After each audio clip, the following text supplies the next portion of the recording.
This is the Bottom Bins Podcast.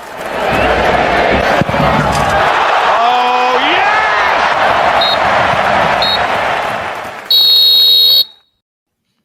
Hello and welcome back to the Bottom Bins Podcast and our Premier League coverage for the 2023-2024 season. League is in full flow at the minute and some interesting results at the weekend. But the one that we're bringing you first is Monday night's game between Tottenham Hotspur and Chelsea. And over recent seasons, this has been a fixture that has, well, really brought up so much drama, to be completely honest. For two teams that aren't necessarily the most traditional rivals, for some reason, these two sets of players just do not like one another. And last night's game, we're recording this on a Tuesday, so last night's game was absolutely no exception. Full of drama, had goals. We've seen managers getting booked. It had the lot. It was a proper classic Premier League fixture. So, Connor, Chelsea managing to run out 4-1 winners here against Spurs, who completely started the season against everybody's odds and everybody's expectations, who were absolutely flying. Ange ball in full effect. But last night, due to a couple of players that really let them down, they did capitulate and they did sort of fold last night, didn't they? Yeah, it was like the first 20 minutes, Spurs were unbelievable. The football they play is just brilliant, and they went 1-0 up, and then they got the goal disallowed to make it 2-0 through Son. And I think if that would have been, he was so close, it was like an inch or two offside. If that would have counted, I think the game would have been over. But Spurs just let Chelsea back into the game, and Chelsea started getting a foothold in the game. And then Romero, with one, just kicks out at a player, could have got sent off. There was a 2-footed challenge that could have been a red card. Like, Sterling kind of jumped out of the way, and then Romero with just an absolute idiotic challenge. Getting himself sent off, penalty, and it just totally changed the game. Because even with 10 men, I thought Spurs can get a result here. I know the way they set up with the high line, people were like, that's crazy, but it was kind of working. But then when they get a second player sent off for a stupid tackle, there's just no way they can win. 9 men, there's just no chance in this football. Players are going to tire, and even the injuries they got as well. It was just one of the maddest football games I've watched in a long time. And as you said, it's got a history of it, even if you remember that Conte-Tuchel battle. And even the 2016, I think it was 2016 when Leicester won the league, the Spurs-Chelsea game, the 2-2. Like, it's just a fixture that just delivers every time. I know that some of these big games, there's fixtures that just don't deliver. I've watched, 0-0s or whatever, from big teams, like even like Liverpool City at times doesn't deliver. But this, for whatever reason, this game always delivers. It does. I completely agree. It always does deliver. Something magical happens in this game all the time, or something mad happens in this game all the time. And look, I think if we touch on Romero's red card for a start, Connor, like, Jesus, the man was running around the field. You'd swear he was on a promise or something.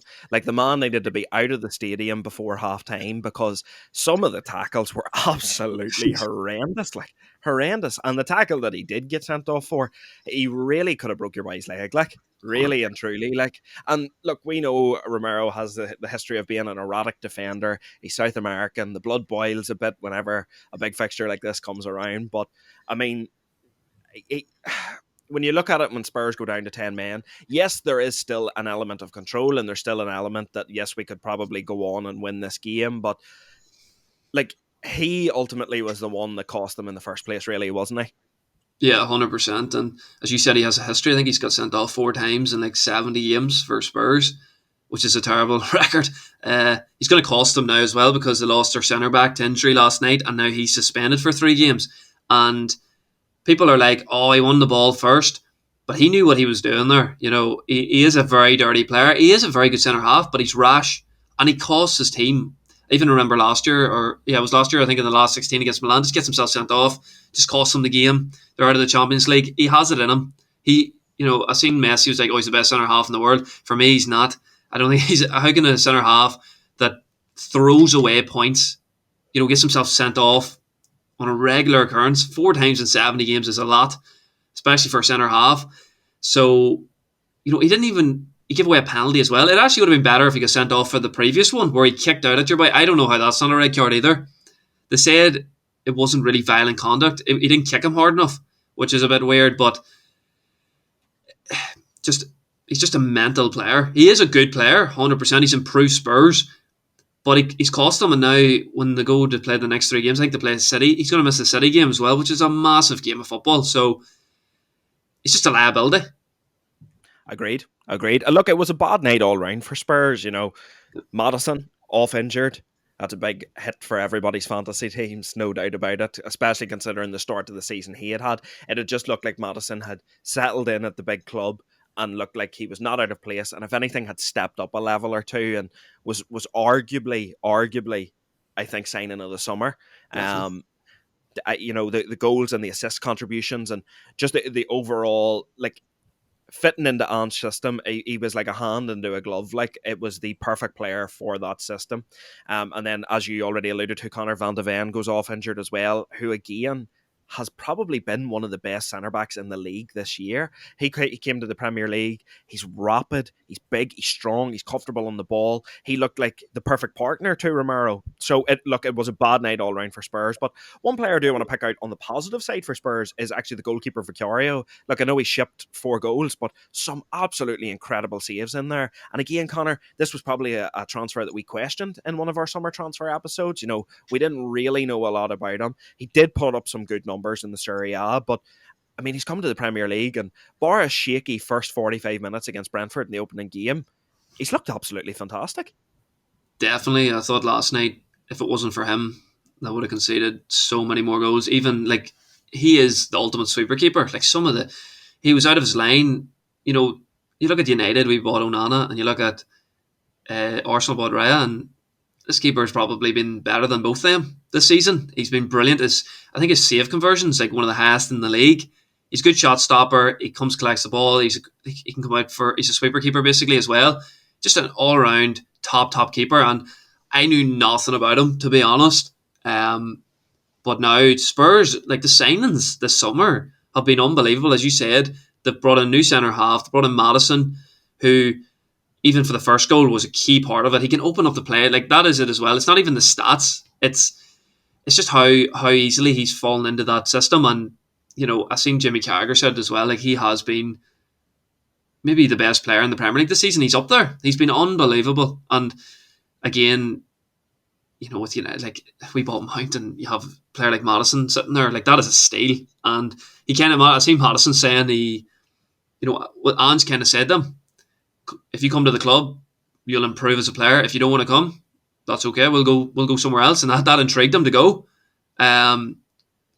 Spurs, just so much positive about them. And I seen things on Twitter as well. Like, they got beat 4-1, and there was more positives from Spurs than there was Chelsea. And I would agree with that, because I thought Chelsea, like, when Spurs were down to 9 men even, they were embarrassing. They didn't even know how to play football. Like, Poch was losing his mind on the sideline. He couldn't believe that these guys couldn't stay on side. It's like they don't understand the rules of football. It was just mental.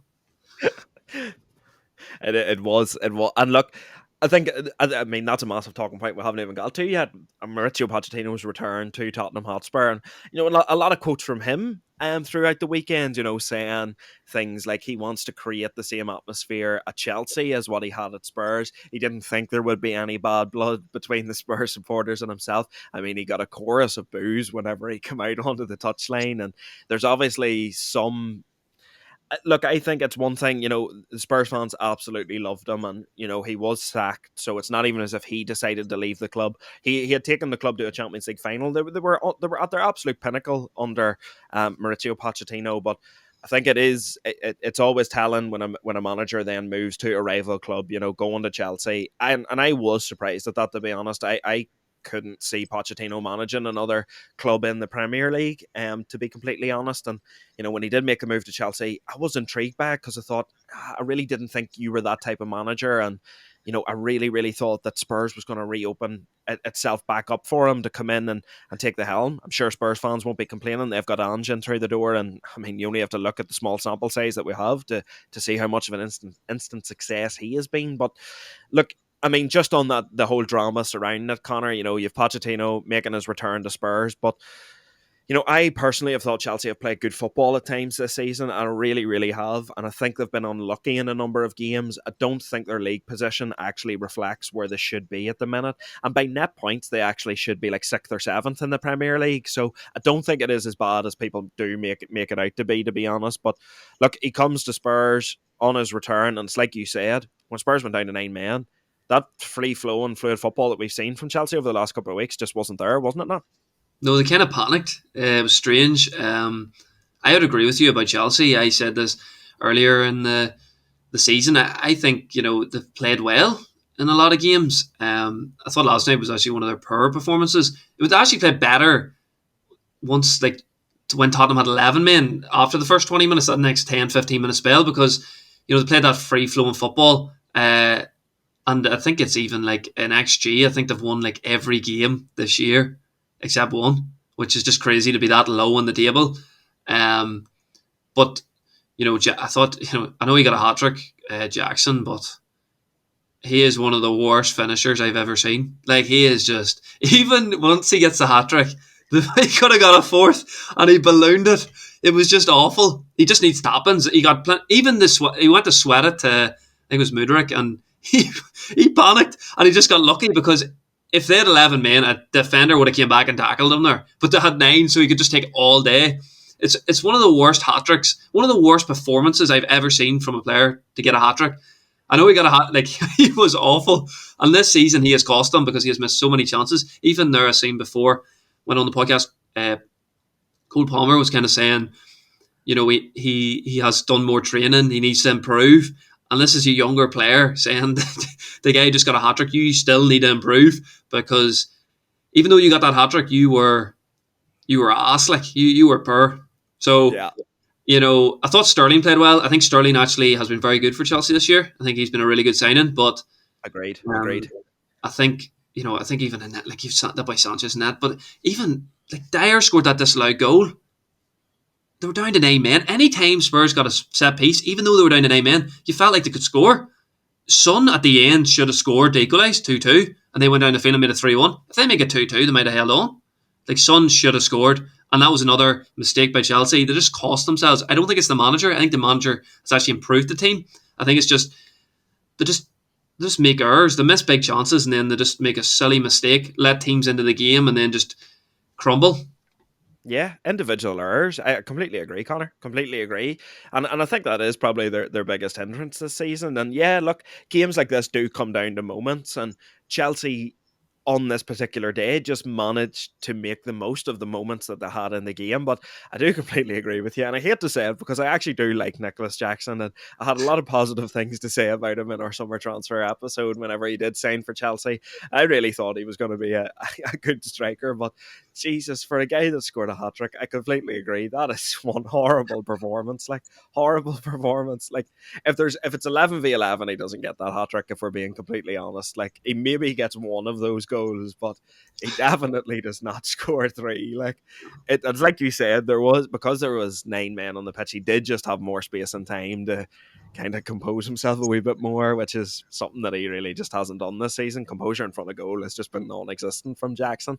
But look, before we finish up on this game, Connor, just as an overall takeaway then, obviously this is going to be a massive confidence boost for Chelsea. But does it derail Spurs any? People are already on Twitter. I see all opposition fans going, "Oh, Spurs' title race, it lasted fucking 2 months." That's probably the most they've gotten in a long time. But look, realistically, do you think a game like this is going to derail them much? I mean, they've got players now out with suspensions, and that is ultimately going to hurt them. But can they return to winning ways? Can they keep the momentum going that they did have previously? Yeah, I would have said yes, or wouldn't it derail them if they didn't get them injuries. If they're losing Madison and then they've lost their centre half, I think they could be in big trouble, because Eric Dyer's now going to start, and you're going to have players like Royale coming back in, and Emerson Royale cannot defend. So I think they could struggle. The good thing is international breaks coming up. The only thing is with the centre half, like, he tore his hamstring badly there. I'd say that could be a 2 or 3 month injury, and you've got Romero, who's going to miss 3 games. You're going to be missing your left back for 3 games. He's been really, really good this season. Quick shout out to me, who has both defenders in his fantasy team. So there's 2 -4s. it was a bad week in fantasy, I think, in general for everybody, because everybody thought Halt was going to 100%. get a hat trick against Bournemouth when he done nothing. Oh, mate, I had him triple capped. Oh, Unreal. unreal. I seen actually somebody got 1 point this week, and they actually had like a full team. It wasn't a joke team; it was a full team. It was just woeful. Villa were poor. A lot of people have Villa players in, but just to go back to Spurs, I think I would actually say about Chelsea is I don't even know how much confidence Chelsea will take from this, because they go and they now play Man City on Sunday, and then I think they play United, Brighton. They've really hard fixtures coming up. This was a big win for Chelsea in a way, but I can just see them getting smacked by City on Sunday, because even with Jackson there, like, he missed so many chances and they didn't have anybody to bring off the bench. They spent £1 billion and they haven't got a goalkeeper and they haven't got a striker. Two of the key positions. But for Spurs, under Ange, playing that great football, it's just going to be, will Eric Dyer step up? Will, Højbjerg's going to... It's Højbjerg will end up playing centre-half, because they don't really have any other ones. They got rid of Sanchez. That's how little he thought of Sanchez. He shipped him off, even though they have very little backup. So I don't think it's the same old Spurs, but it's going to be tough. They haven't got the squad. That was the point I was always going to make. I think people were like, "Oh, the title contenders." They don't have this. They didn't have the squad. That's the thing I was always saying. They didn't have the squad. If they had a squad like City, look at Arsenal, look at Liverpool, the squad they have. Spurs are nowhere up to that caliber. And again, it'll just take another year or two under Ange, and then maybe they could challenge.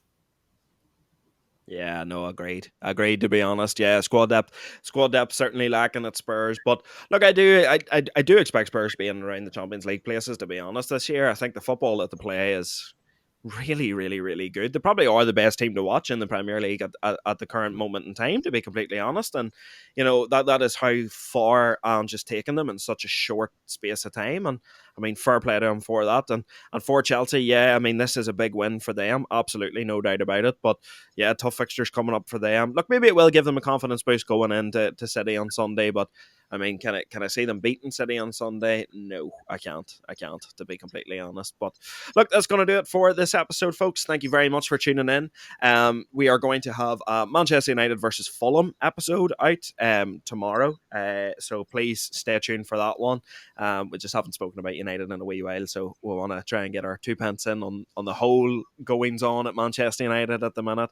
And then the following day after that, we are going to have This Week in Football episode 2. So got quite a few nice messages about the first episode. People thought it was a good idea, so we're going to keep that rolling and see what you think of that. As always, please follow us at Bottom Bins Pod, Twitter, TikTok and Instagram. We are also the Bottom Bins Podcast on Facebook as well, if you want to head over there and give us a like. And as always, keep it bottom bins. Keep it bottom bins.